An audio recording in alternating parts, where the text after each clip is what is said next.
네, 하루의 경제 주식 마무리 경주마 시작합니다.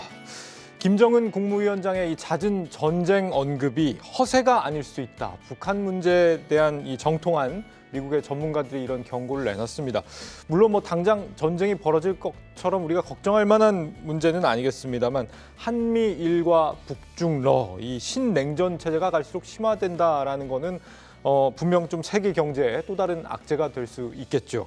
여기에 갈수록 불이 붙고 있는 이 홍해 리스크 문제까지 이 지정학적 리스크 영향으로 오늘 우리 환율은 지난해 11월 이후 가장 높은 수준까지 치솟았습니다. 화요일에 주자들과 한번 자세히 분석해보죠. 세 분 어서 오세요. 안녕하십니까. 안녕하세요.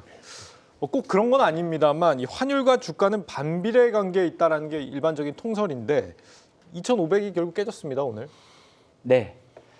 주가 지수는 2,500이면 우리가 이제 심리적인 지수가 될 수가 있는 것 같고, 근데 네. 이제 스물스물 자꾸 내려오다 보니까 국내 증시가 상당히 이제 불안하죠, 투자가 분들이. 그래서 아까 오늘 오전에 지수가 일시적으로 10시 전에 이제 2,500포인트 정도를 이탈할 때 그 전에는 약간의 제가 느낄 때는 투매수 물량도 좀 나오더라고요. 투매수 물량이라는 게 뭐냐 하면 이제 거래 없이 호가 없이 주가가 빠지는 걸 말하는데, 네. 덩달아 아침부터 우리나라 외환시장에서 워낙 환율 자체가 높게 뛰어 올랐습니다. 지금 방송을 하는 이 시간에도 이제 1,330원대까지 올라오다 보니까 여러 가지 이제 투자가분들은 많은 주요 지표를 봅니다.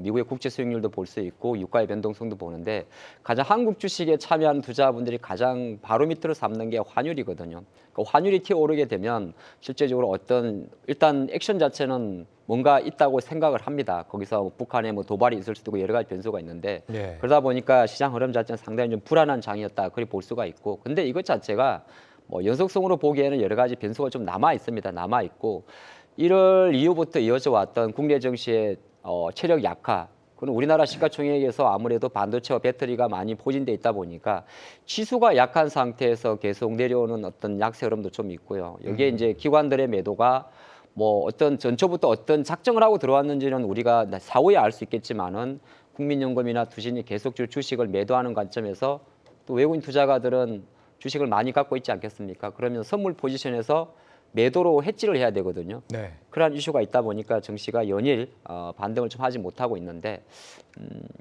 사실 골깁높산이라 했습니다. 골깊높산. 네, 골이 깊으면 산이 높다고요? 그렇죠. 증시는 사실 결과적으로 많이 내려온 것은 다른 한편으로는 또 하나의 반등 모멘텀도 있기 때문에, 저는 지금은 약간의 하락세가 있지만은 반등을 준비할 때도 다가오고 있다, 그렇게 보고 있습니다. 예. 일장춘몽 한국 시장 1월 2일 하룻밤의 꿈이었다, 이렇게 시청자분께서 말씀 주시는데 정말 1월 2일 이후에는 그냥 계속 주구장창 좋지 않은 것 같아요.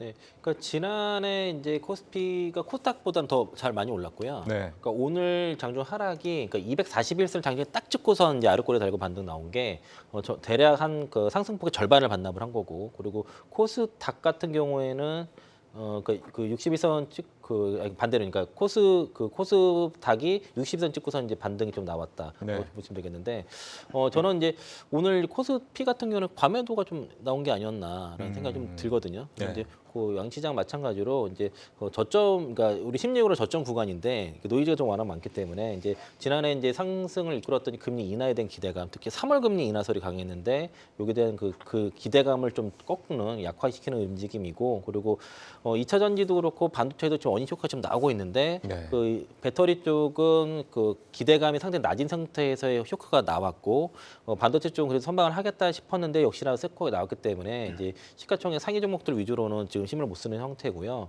그 홍해 이슈가 이제 해상 운임비를 상승을 시켰고, 또 이제 글로벌 자동차 수요가 좀 둔화되지 않겠냐, 이런 우려도 겹치고 있고, 이제 우리 시장에만 영향이 있는 항상 그 이제 북한의 이제 김정은 국무위원장의 이제 강성 발언, 이런 것들이 전체적으로 환율 시기를 건드리면서 외국인들의 선물 그 매도를 좀 유발시켰다라고 볼 수 있겠고요.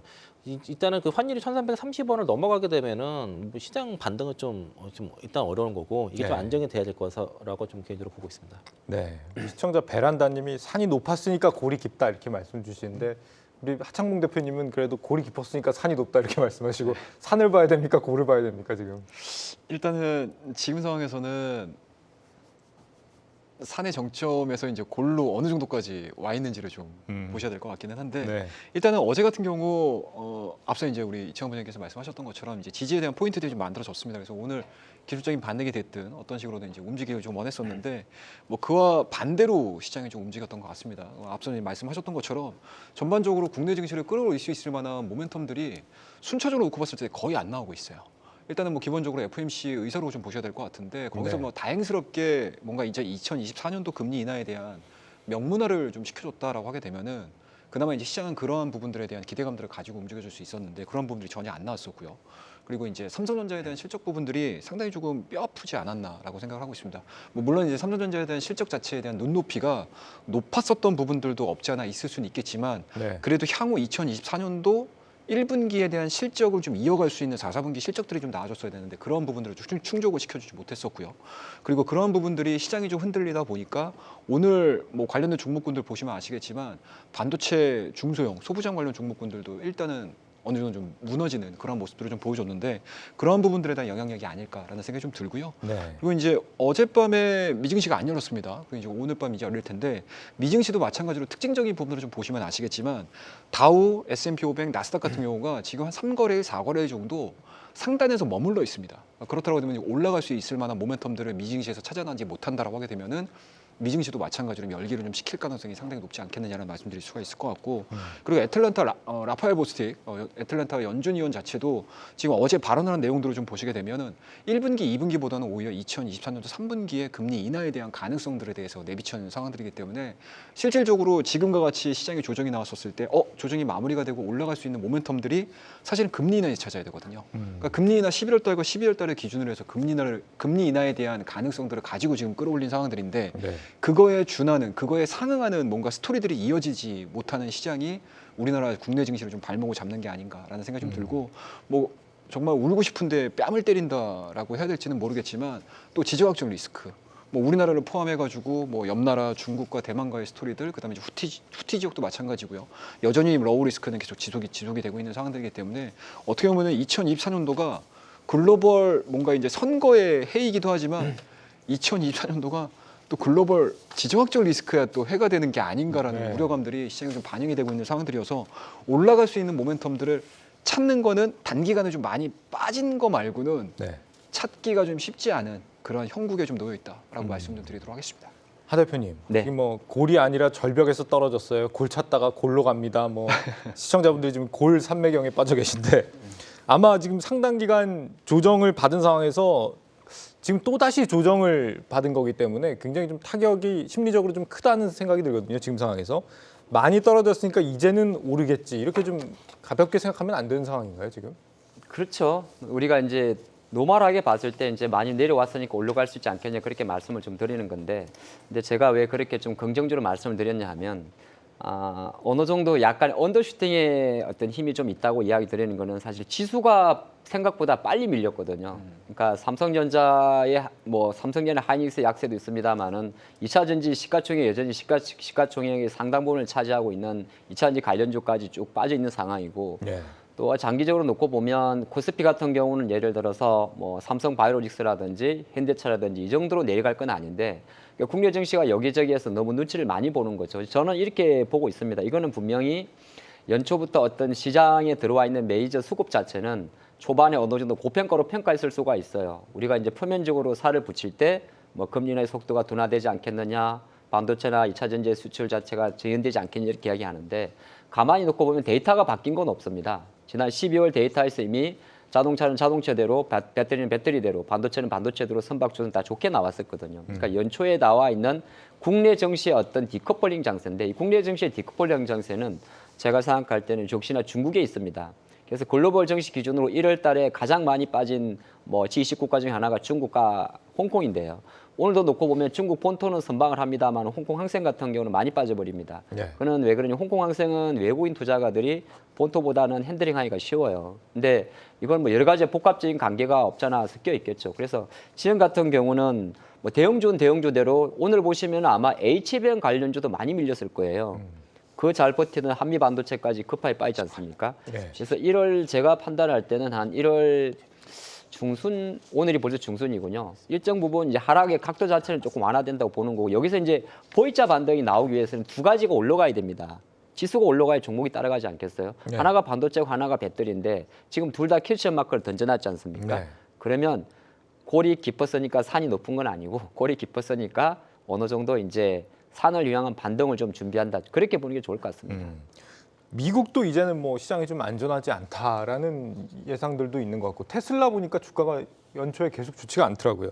우리가 지금 어떤 큰 변곡점 위에 와 있는 게 아닌가 이런 생각도 들고 지금 상황에서 투자자가 취해야 될 뭐 관점이나 뭐 자세라면 어떻게 해야 됩니까? 그러니까 이제 저는 이제 그 전에도 계속 큰 매크로 환경에서는 이제 계속 네. 금리 인하의 언제 되는지에 대해서 중요성을 말씀드렸고요. 이제 금리 인하 사이클이 들어가게 되면은 이제 시장은 강세장으로 갈 수 있다고 보는 거는 예전에는 이제 금리 인하할 시점이 이제 그 경기 침체 구간에서 이제 인하를 했기 때문에 그러니까 좀 더 침체가 진행되면서 시장이 더 빠졌다가 그러고서 반등이 나왔는데 지금은 이제 그 인플레이션이 잡히면서 이제 금리 인하를 할 수 있는 그런 이제 체력을 만드는 과정에서 금리 인하기 때문에 이게 이제 오히려 이제 경제가 더 좋아지면서 회복해서 이제 성장으로 가는 과정에서의 이제 증시 이제 강세가 나올 수 있는데 언제 하는지가 중요할 것 같고요. 3월달은 좀 무리니까 이제 한 5월이나 6월 정도 가능성이 있지 않냐는 보고 제 개인적으로 저희 하이투자증권의 그 반도체 그 리포트를 보면은 3분기에 반도체 업황이 좀 악화될 거로 보거든요. 그 이유가 이제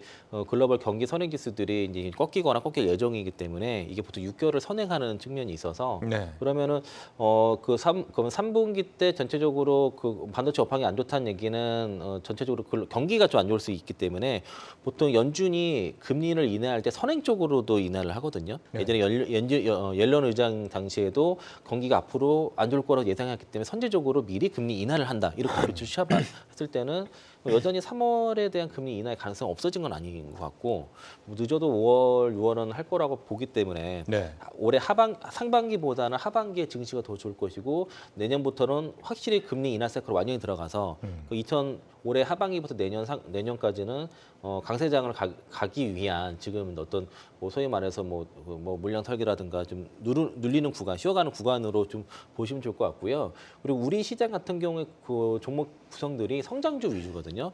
일본과 다른 거는 일본은 그 저평가 가치주들이 상승이 좀 두드러졌고 네. 그리고 이제 외국인들이 더 이상 디플레이션에서 일본이 벗어나지 않겠냐 이런 기대감 때문에 이제 선물도 매수가 들어오고 주식들이 막 들어오는 측면도 있고 그리고 정부에서 이제 소액 투자자들한테는 비과세하는 그런 여러 가지 세제 혜택도 이런 것도 나오는 것도 있기 때문에 그래서 우리도 이런 세제 혜택이라든가 여러 가지 이제 증시 부양책들이 나온다고 한다면은 충분히 지금 약간 그 글로벌 증시에서 약간 소외되는 모습들이 최근에 보이지만은 좀 만회할 수 있을 것 같다는 생각이 들고요.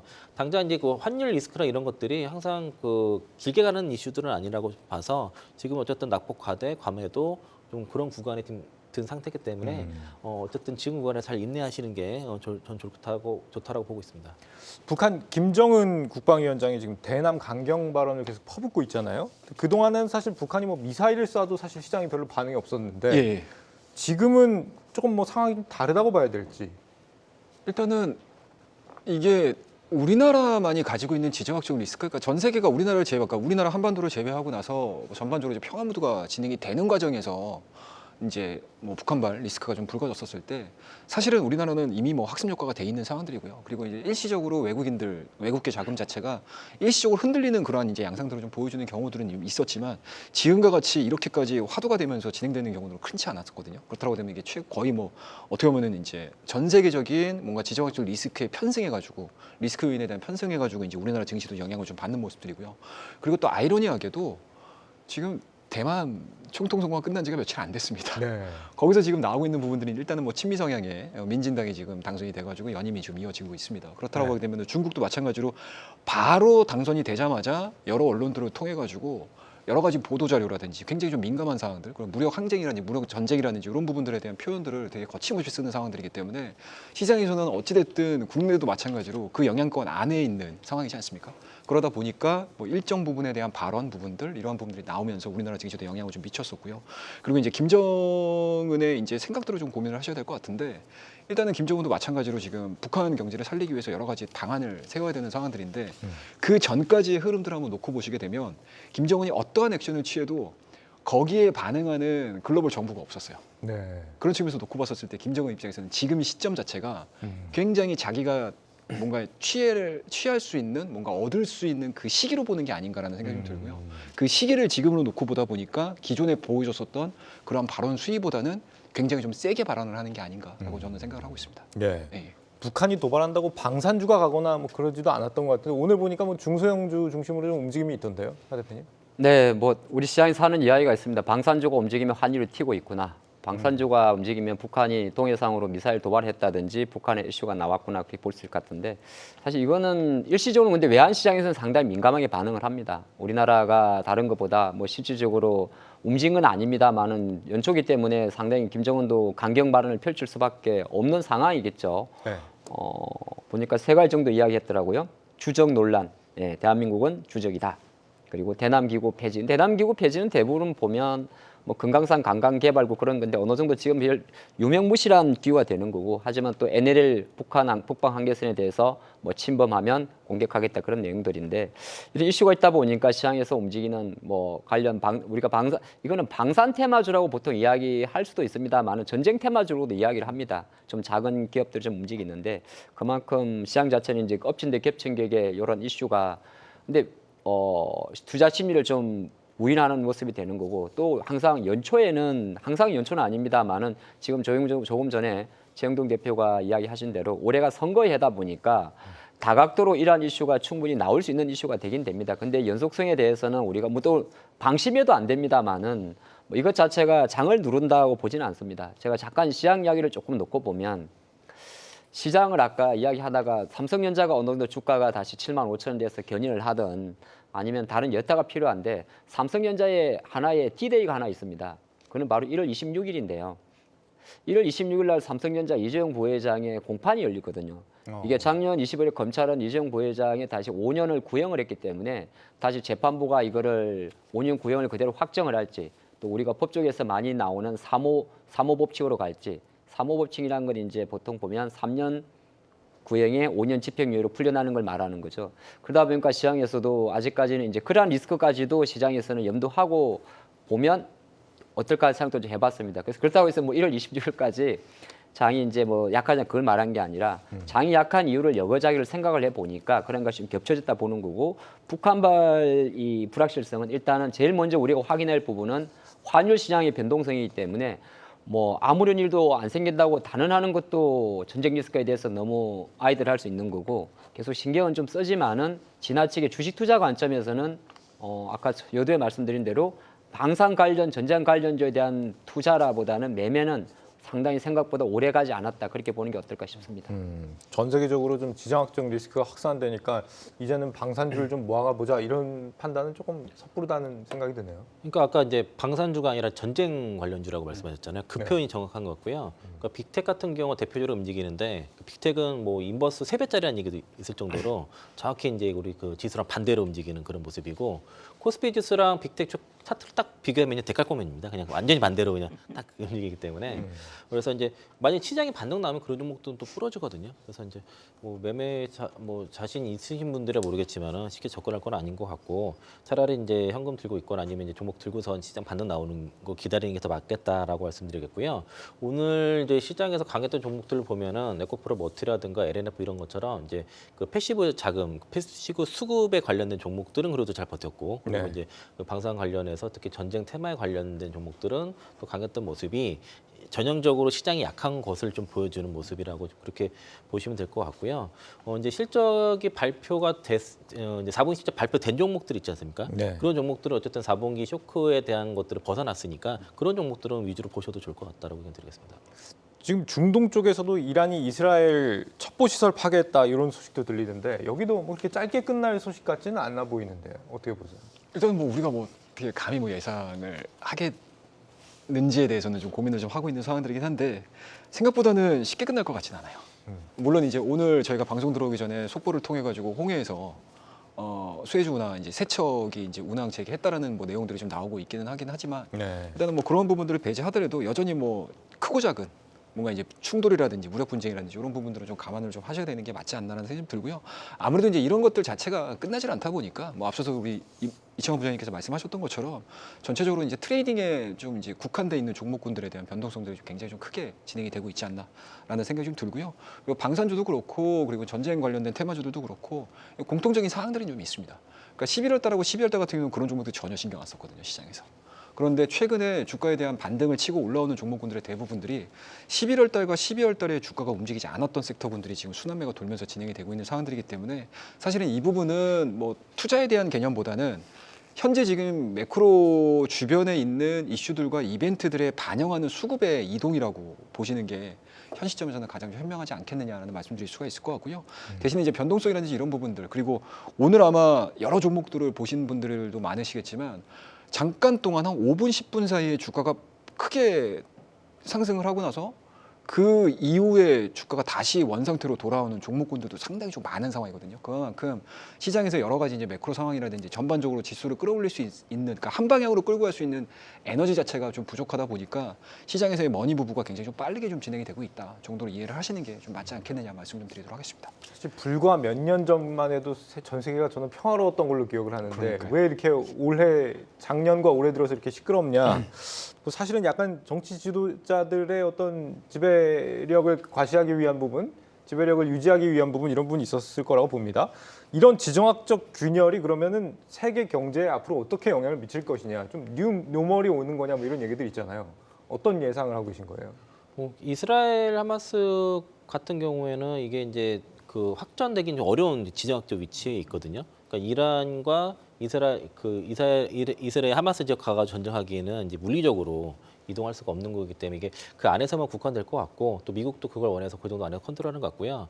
또 이제 우크라이나 전쟁 같은 경우도 벌써 이제 2년 정도 돼가 가는데 이것도 지금 이제 엑시트를 지금 준비하는 것 같습니다. 특히 이제 그 러시아 쪽에서는 지금 어쨌든 종전을 좀 원하고 이제 휴전을 원하는데 우크라이나 입장에서는 이걸 어떻게 받아들이는지에 대한 문제가 있고 그리고 미국에서 예산 지원도 좀 끊겼다는 얘기도 있는데 뭐 반면에 영국에서는 지원하고 이래서 어쨌든 미국도 그렇고 러시아 쪽도 어쨌든 전쟁은 종전을 원하는데 우크라이나가 이걸 이제 뺏긴 땅을 그대로 그 정도 선에서 받아들일지 여부는 좀 지켜봐야 되겠다라고 좀 말씀드리겠고요.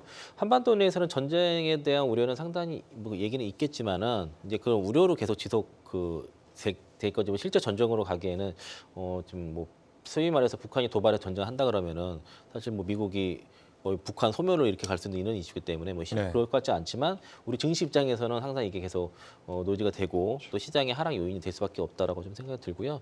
저는 전반적으로 지금의 현재 그 분쟁이 난 지역이 여기서 더 확전이 될 거라고 보는 건 아닙니다. 그래서 기다리면 어느 정도 하나하나씩 봉합되면서 이제 마무리가 될 거라고 개인적으로 생각하고 있기 때문에 이걸 너무 크게 더 우려할 필요는 없다라고 보고 있습니다. 지금 뭐 경기는 얼어붙고 있는데 네. 물가가 안 잡히는 요인으로 작용하는 게 아니냐 이런 지적들이 있는 것 같아요. EU에서 오늘 그런 우려를 좀 내놓은 게 있습니다. 연료비, 운임 이런 것들이 앞으로 부담이 될 것이다 이런 얘기를 내놨는데 이거는 우리가 생각했던 물가나 어떤 금리의 경로라는 좀 다르게 흘러가게 되는 게 아닐까요? 아무래도 이제 해상 운임이 상승하는 부분은 생길 수가 있죠. 근데 그건 이제 자동차한테도 좀 안 좋을 수가 있고요. 왜냐하면 돌아갈 수밖에 없으니까.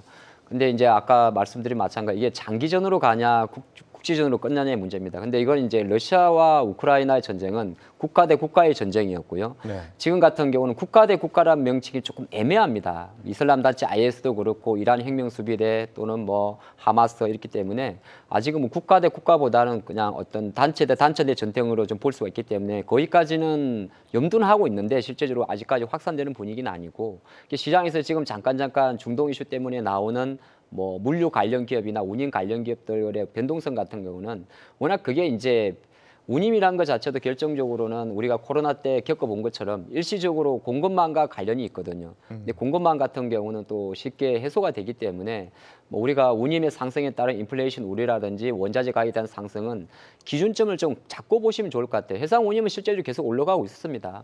올라가고 있는 상황이었고 이제 유가나 이런 에너지 가격 같은 경우는 이제 유가는 이렇게 올라가게 되면 오히려 인플레이션을 일시적으로 자극할 수는 있습니다만은 거꾸로 놓고 보면 유가에 또 하반 경적도 잡아오거든요. 그래서 밴드를 좀 잡고 계시면 될 것 같아요. 국제 유가가 예를 들어서 마디 가격 WTI 기준으로 아무리 중동에서 이런 일상이 반다 하더라도 글로벌 트레이더들은 대부분 3대 유종 중에서 미국 텍사스산 중진주를 본단 말이죠. 그럼 그 유가의 흐름 자체, 유가 선물의 흐름 자체가 뭐 배럴당 지금 72달러 전후에 있는데 이게 예를 들어서 뭐 70달러 후반으로 간다든지 그때까지는 경계는 하지만 좀 지켜보는 게 좋을 것 같고 나머지 이제 우리가 말하는 천연가스라든지 가스 같은 경우는 실제적으로 지금 미국 천연가스만 올랐지 오히려 중동이나 유럽에 영향을 미치는 네덜란드 TTF 가스나 영국 가스는 오르질 않았습니다. 그래서 일단은 운임 쪽을 제하고 나면 아직까지는 좀 지켜보는 수준이 있다. 그렇게 보는 게 어떨까 싶습니다. 그 대만 이번에 그 친미 성향 총통이 나온 거에 대해서 예. 뭐 일각에서는 파운드리 쪽이 우리 삼성전자가 수혜를 볼 수 있을 거라는 기대가 있거든요. 이쪽으로 뭐 중국에서 굉장히 좀 압박을 해 들어오는 게 불안하니까 고객사들이 아무래도 이제 양쪽을 같이 네. 이제 파운드리 계약을 맺지 않겠느냐 뭐 이런 얘기인데 네. 일단은 뭐 당연히 나올 수 있는 가능한 시나리오죠. 근데 이제 과연 이게 실질적으로 실현이 되느냐 안 되느냐에 대한 문제는 차후에 우리가 좀 지켜보셔야 될 문제가 아닌가라는 생각이 좀 들고요.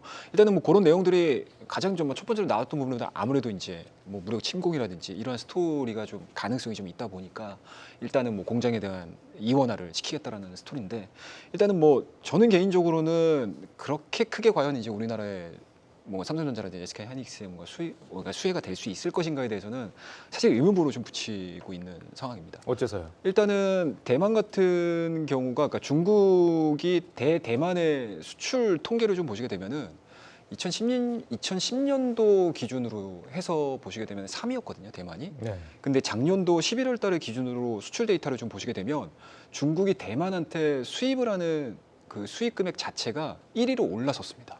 그러니까 그만큼 대만도 중국이 없으면 안 되는 상황이고요. 중국도 대만이 없으면 안 되는 상황인데 여기서 가장 크게 올라갔던 항목들을 좀 보시게 되면은 반도체 관련된 부문이 거의 기하급수로 올라갔어요. 그러니까 그만큼 대만 역시도 중국에서 뽑아 먹어야 되는 부분들이 좀 있고요. 중국도 마찬가지로 대만에 기울일 수밖에 없는 그런 상황들이기 때문에 실질적으로 우리나라 증시에서 예상을 하고 있는 부분들, 그러니까 정말 긍정적인 시나리오지 않습니까? 이러한 부분들이 실현이 되는 거는 좀 눈으로 좀 확인을 하셔야 되지 않겠느냐라는 생각이 들고 뭐 설령 물량이 어느 정도 좀 들어온다 하더라도 그게 과연 주가를 끌어올릴 수 있을 만한 이제 동인에 있어서는 그렇게 큰 영향은 없지 않을까라고 저는 조심스럽게 생각을 하고 있습니다.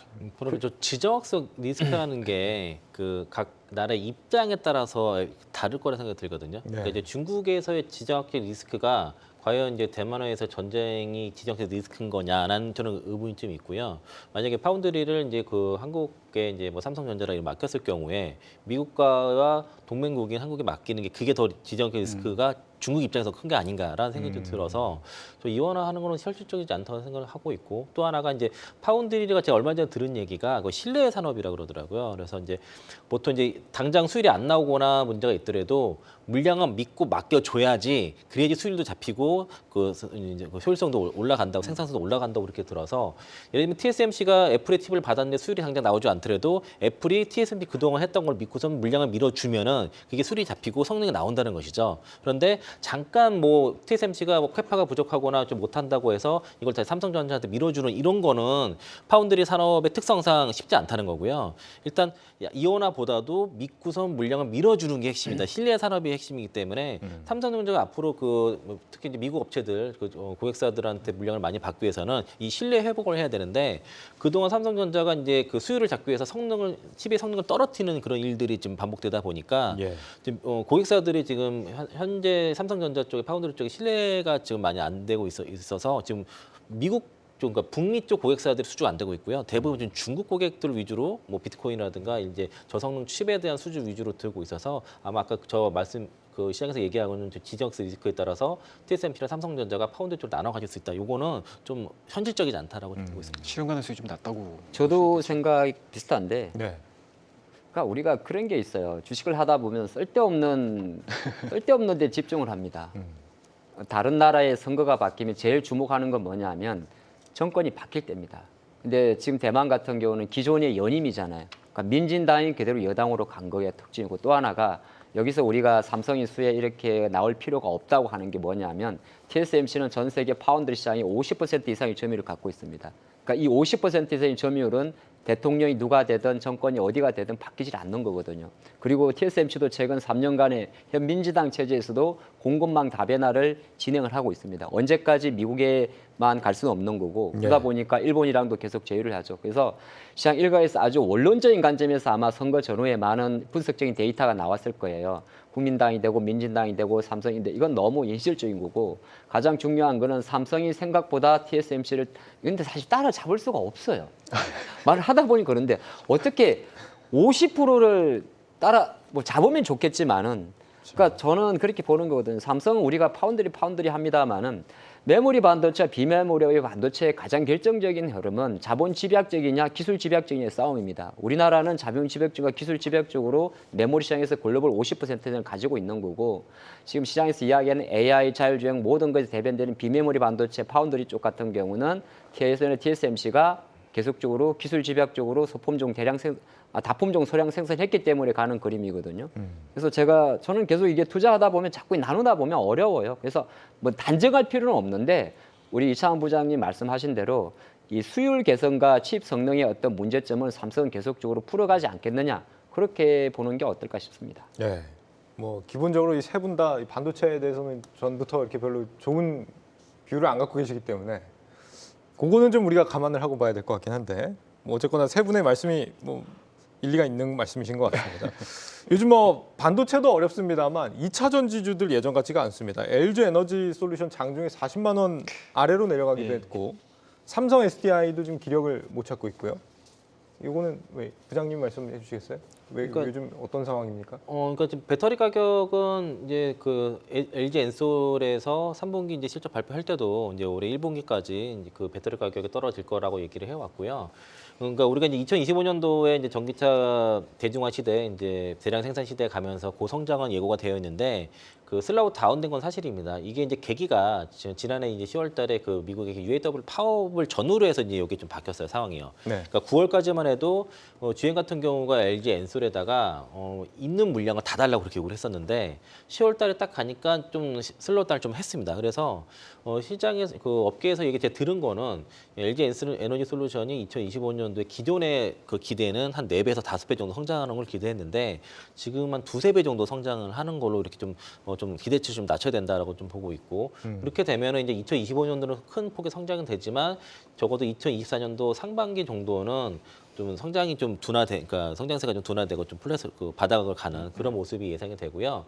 그리고 2차 전지 섹터 내에서도 세일은 그래서 아마 상반기까지는 당장의 실적 개선이 만만치는 않을 것 같습니다. 왜냐면 어쨌든 올해부터 이제 그 IRA법에 의해서 보조금을 받는 거가 이제 전기차를 구매 시점부터 받으니까 여기에 또 맞춰가지고 또 이제 공급망을 또 조절하는 시기도 필요하거든요. 네. 그래서 42종에서 이제 19종으로 전기차 보조금 받는 것도 줄은 것처럼 이걸 개선을 해야 돼요. 그래서 이제 전액 같은 경우도 최근에 극하게 강한 게 가장 그 수혜가 된다고는 이슈도 있었고 그리고 양극재 같은 경우도 1분기까지가 이제 그 바닥을 그러니까 하락이 나오고 2분기에 바닥을 예상하고 있는 거. 반면에 전액 같은 경우에는 1분기 바닥, 2분기 반등, 분리막도 1분기 바닥, 2분기 반등 이런 기대감이 있어서 지금 전액이 좀 센 이유도 거기에 좀 있다라고 좀 보시면 좋을 것 같고요. 그리고 셀업체 같은 경우도 특히 이제 LG 엔솔 같은 경우도 뭐 지금 가격은 이제 주가로서는 저는 개인적으로는 바닥이라 보고 있지만은 여기서 드라마틱하게 셀 쪽은 좀 바로 올라가기 쉽지 않기 때문에 투자하신다고 보시면은 여전히 이제 배터리 셀 3사 같은 경우는 투자 나중으로 후순위로 두시는 게 좋을 것 같고 소재 위주로 보는데 지금 1분기는 어쨌든 양극재보다 지금 전액 쪽이 움직이니까 전액 쪽을 포트로 좀 넓히시는 게 좀 좋을 것 같습니다. 상반기에 좀 어려울 거라고 말씀을 주셨는데 그러면 하반기에는 좀 빛을 볼 수 있다는 얘기일까요? 이게 조금 긴 얘기가 될 수가 있고 뭐 데이터를 기반으로 해서 우리가 주식을 하는 경우도 있겠지만 전체적으로 그 업황에 속해 있는 분위기, 뭐 트렌드 아니면 이제 전망이라든지 이런 부분들로 인해서 투자하는 경우들도 상당히 좀 많습니다. 네. 그런 측면에서 보시게 되면 저는 오늘 좀 희망을 보긴 봤어요. 그러니까 오늘 어떤 기사가 나왔냐면 벤치에서 LFP를 2025년도서부터 이제 탑재를 할 수 있다라는 얘기를 좀 하는데 네. 일단은 제가 이 기사를 딱 읽고 나서부터 딱 느꼈던 부분들이 지금 2차 전지의 어려움은 저는 사실은 뭐 소재 가격이 하락이든지 이런 걸로 안 봐요. 그러니까 수요에 대한 감소로 저는 보거든요. 그러니까 그동안에 뭔가 이제 신시장이 열리면서 새롭게 큰 수요가 들어왔다가 그 수요가 빠지면서 소재도 빠지고요. 그리고 이제 전체적으로 이제 글로벌 OEM 전기차 부문 자체도 지금 악재로 지금 전환이 되고 있는 상황들인데 그게 가장 큰 문제였던 게 저는 가격이라고 보거든요. 전기차의 가격. 근데 어찌됐든 대중성 있는 차량 브랜드에서 그래도 나름의 고가 라인을 형성을 하고 있는 브랜드가 저는 벤츠라고 생각을 하는데 네. 이 벤츠에서도 이 LFP를 탑재를 함으로 인해서 뭔가 이제 대중성 있는 접근을 시도를 한다는 것 자체는 향후의 전기차 시장을 보다 빠르게 그리고 제가 계속 이 시간을 통해서도 말씀 좀 드리지만 다양한 라인업을 통해서 엔트리카에 대한 필요성을 저는 굉장히 좀 높게 보고 있거든요. 그게 이제 한 걸음 더 빨리 도달을 한다라고 하게 되면은 저는 개인적으로는 2차 전지에 대한 흐름들은 충분히 좀 돌려 세울 수 있지 않겠느냐라고 보시면 좋을 것 같고 다만 앞서서도 말씀하셨지만 이게 지금 4분기 실적이 지금 반도체 같은 경우는 11월 달과 12월 달에 올라간 상태에서 실적이 미스가 나니까 주가가 빠지는데 2차 전지 같은 경우는 이 4분기에 대한 실적 기대감들이 없었거든요. 네. 근데 이게 바닥을 치고 2023년도 1분기에 뭔가 턴어라운드를 할 수 있는 뭔가 이제 바닥을 그려줄 수 있는 플랫한 흐름들을 보여준다라고 하게 되면 지금 가격대에서 지금 뭐 에코프로나 에코프로 BM 보시게 되면 거의 하단은 막혀 있어요. 그러니까 하방 경직성을 보여주고 있는 상태에서 이제 상단을 뚫지 못하는 모습들인데 이 부분들이 뭐 서로 치고받고 하면서 박스권에서 움직이면서 돌파가 되는 시점을 우리가 빨리 보는 건데 만약에 글로벌 매크로 상황 자체가 그렇게 썩 좋지 않다라고 하게 되면 1분기 실적뿐만 아니고 2분기 실적에 대한 또 뭔가 이제 쉬어갈 수 있는 구간들이 좀 있어서 저는 개인적으로는 하반기에는 뭐 극하반기가 될지 아니면은 하반기의 초반이 될지는 모르겠지만 일단은 그러한 부분들을 좀 확인을 하시면서 트레이딩을 한번 해보시는 게 좀 맞지 않겠느냐 말씀드리도록 이제 하겠습니다. 여기에 좀 추가할 게 있는데 벤츠가 LFP 배터리 쓰는 거는 쇼입니다. 왜요? 왜냐하면 벤츠나 BMW는 글로벌 프리미엄 차예요. 네. 그리고 벤츠에서 나오는 만약에 우리가 S클래스, E클래스, A클래스 다 있을 겁니다. 그다음에 프리미엄 AMG 시리즈도 있겠죠. 근데 벤츠에서 제일 이제 저가라고 이야기하는 보통 벤츠 자동차가 여러분 뭐 다 타시는 분 아시겠지만 A 시리즈 같은 경우도 우리나라 출고가가 6천만 원대거든요. 그러니까 벤츠가 LFP 배터리를 적용할 수는 있지만 벤츠 LFP 적용 가능성은 사실 그거를 보급화에 대한 현재보다 어느 정도 추세에서 일정 부분 할 수 있는 거고 유럽 차들이 실제적으로 중국산 LFP 배터리를 사용한다는 거는 중국 시장에 대한 어떤 일부적인 의미가 있는 거거든요. 그리고 뭐 폭스바겐도 마찬가지예요. 어차피 지금 폭스바겐, 아우디, 이트론 같은 경우는 한국 원화돈은 1억이 넘고 벤츠에서 나온 EQ에서도 1억이 넘습니다. 근데 오히려 폭스바겐에서 2025년대에 만들 50종의 수종에는 당연 중국의 LFP 배터리를 감안한 5천 우리 돈으로 6천만 원대 전후의 전기차가 많이 나오겠죠. 근데 이것도 그게 중요하지 않은 게 중국은 실제적으로 향후의 보조금을 축소하는 과정에 있고요. 미국도 마찬가지인데 그래서 실제적으로 제가 판단할 때는 2차 전지 소재는 이렇게 좀 하셔도 어떨까 싶어요. 어떤 거냐면 LFP 배터리 현대차도 마찬가지고 초반에는 LFP 배터리를 통해서 규모의 경제를 늘릴 수밖에 없습니다. 그래서 모든 자동차 제조사들은 실제적으로 그들의 판매고 캐파를 늘리기 위해서 LFP 배터리를 강화하겠죠. 테슬라가 바로 그 전략을 씁니다.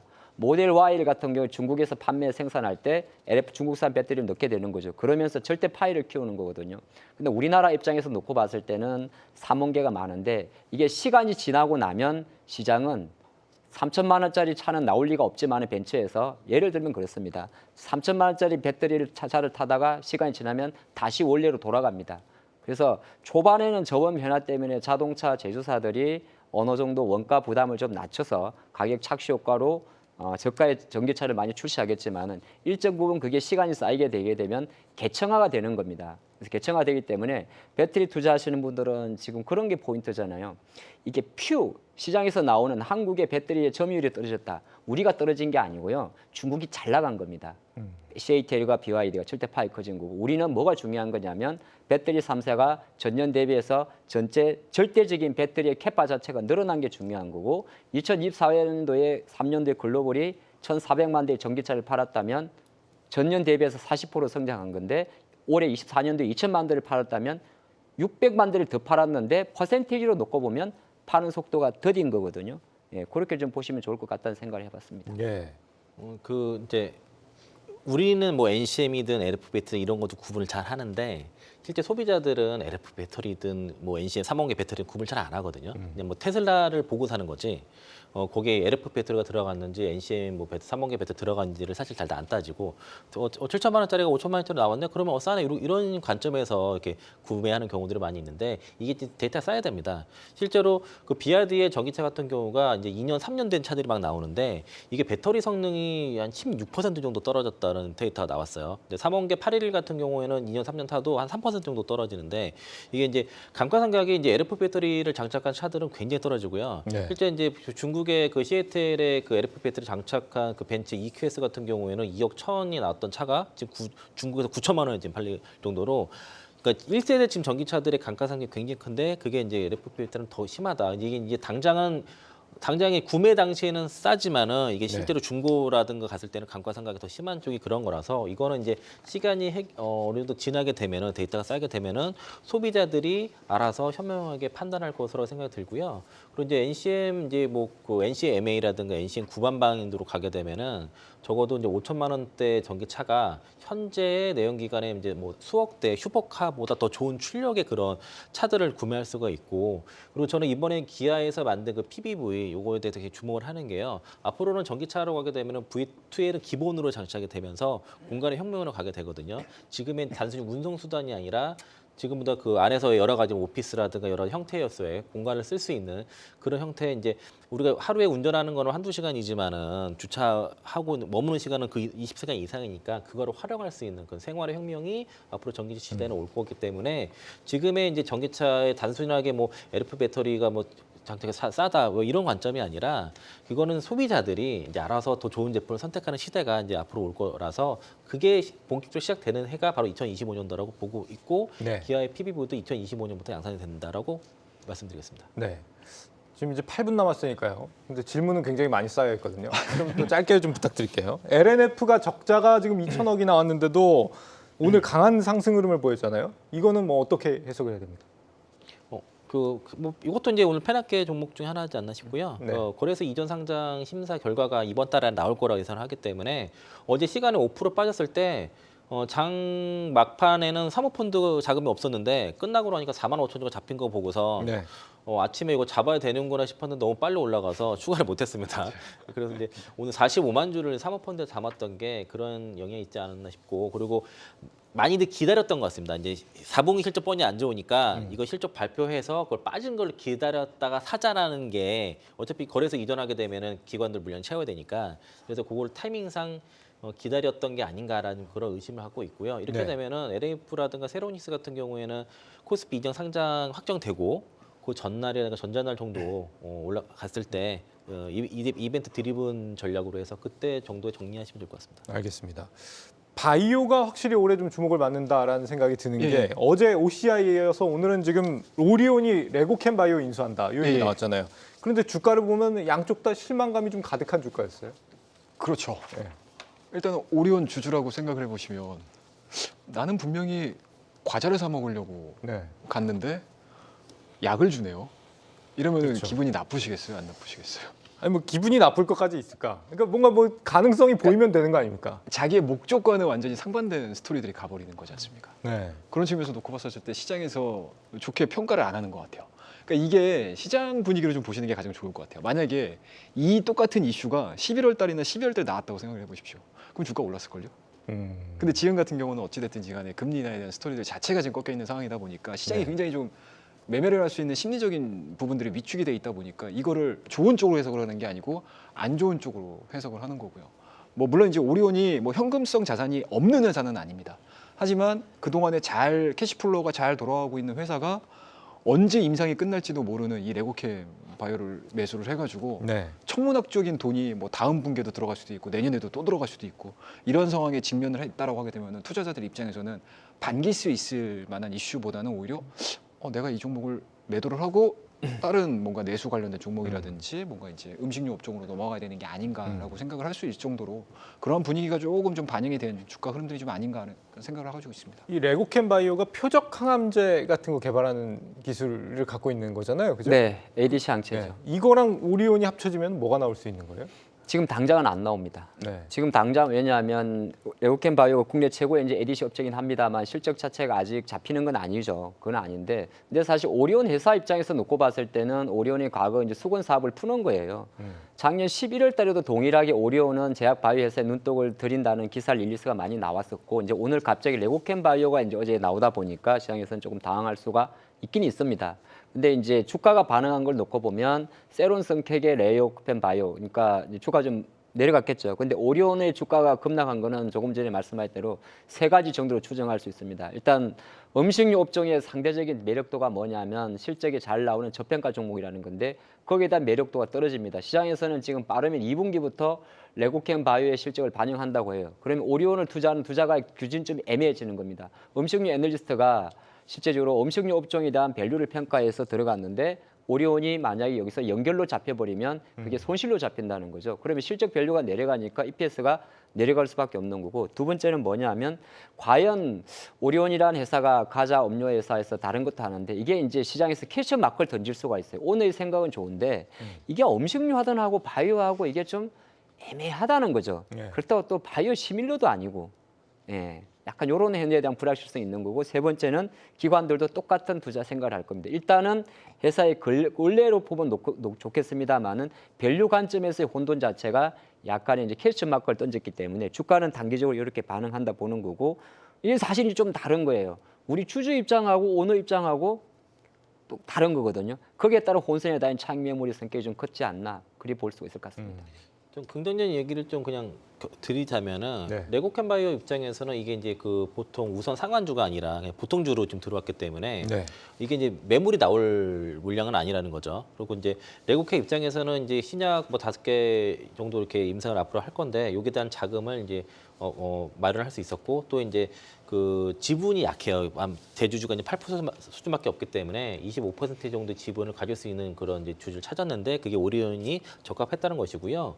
오리온 같은 경우도 그 하이센스 바이오랑 협력해서 그 난치성 치료, 그 치과 질환 치료제 개발 그 임상 이상 들어갔고, 또 이제 그 대장암 체외 진단 임상도 진행 중에 있어서 바이오를 하고 있었습니다. 여기에 대한 이제 포트폴리오가 더 다각화된다는 입장도 있고, 또 중국에서 이제 돈을 많이 벌었는데 사실은 중국에서 벌어진 자금을 국내로 들어오는 게 쉽지는 않습니다, 사실은. 근데 이제 이런 그 지분 투자를 위해서 5천억 정도의 현금을 가져왔다는 게 예. 사실은 이게 오리온 입장에서 좋은 거고요. 법인 그 연결 이익으로는 뭐 한 10% 이상 조정될 수 있다는 그 증권사 분석이 있었는데, 반대로 그 지분법 회계를 적용하게 되면은 영업이익 추정치는 낮아지지 않고 지배주주 그 연결 순이익만 한 2~3% 하향 조정할 거라서 이 실적 조정치에 비해서는 오늘 주가 하락이 너무 과하지 않나라고 좀 보고 있습니다. 예, 실제로 우리 시청자분들도 좀 의견이 뭐 갈리는 편인 것 같아요. 뭐 나쁘게 보시는 분들도 있지만 뭐 초코파이에 항암제가 들어가서 나오는 게 아니냐 뭐 기대감도 좀 갖고 계신 분들도 있으니까. 마지막 질문은 이겁니다. 지금 로봇주가 굉장히 강하게 흐름을 연초부터 보이고 있는데 올해 이게 주도주가 될 흐름으로 가고 있는 건가? 뭐 이런 기대감도 있는 것 같아요. 이거는 뭐 이제 사업 전개가 어떻게 되는지를 좀 보셔야 되겠죠. 근데 어찌 됐든 연초 연말 되게 되면은 우리나라 대기업 그룹사들의 사업 전략이 나오게 돼 있습니다. 거기에 해당될 수 있는 가장 교집합에 있는 이 섹터가 로봇주라고 보시면 좋을 것 같고요. 이미 3년 전 같은 경우는 레인보우 로보티스트를 통해서 네. 지속적으로 로봇 사업을 전개를 해왔던 부분들에서 올해 좀 빨리 얘기를 했던 부분들이고, CS를 통해서는 또 LG전자가 또 강력한 또 로봇 섹터에 대한 뭔가 이제 강한 투자 모멘 M&A라든지 이런 부분을 얘기를 한 상황들이기 때문에 일단은 뭐 이런 게 좀 반영이 된 게 아닌가라는 생각이 좀 들고요. 뭐 물론 이제 중장기적인 흐름으로 로봇주가 더 대세가 될 거야라는 얘기는 사실은 올해뿐만 아니고 작년부터도 네. 계속 이어져 왔던 부분들이니까 아마 그런 부분들은 계속적으로 좀 체크를 하시면서 뭐 트레이딩, 매매 그리고 투자 임하시는 게 좋지 않겠냐 말씀드리도록 하겠습니다. 하 대표님 짧게 말씀해 주시죠. 로봇주. 매매하고 끝내십시오. 매매하고 끝내라고요? 그게 무슨 말씀이세요? 아니 그냥 1월에 움직이는 트레이딩을 감안한 섹터. 그렇게 딱 정리하겠습니다. 네, 지난해 말부터 저희 경주마는 리스크 관리 또 차분한 투자를 거듭 강조드려왔습니다. 연초에 지난한 이 조정장 속에서 여러분의 자산이 좀 지켜지는데 저희의 조언이 조금이나마 보탬이 됐으면 하는 바람입니다. 새로운 기회를 준비해 보시죠. 고맙습니다.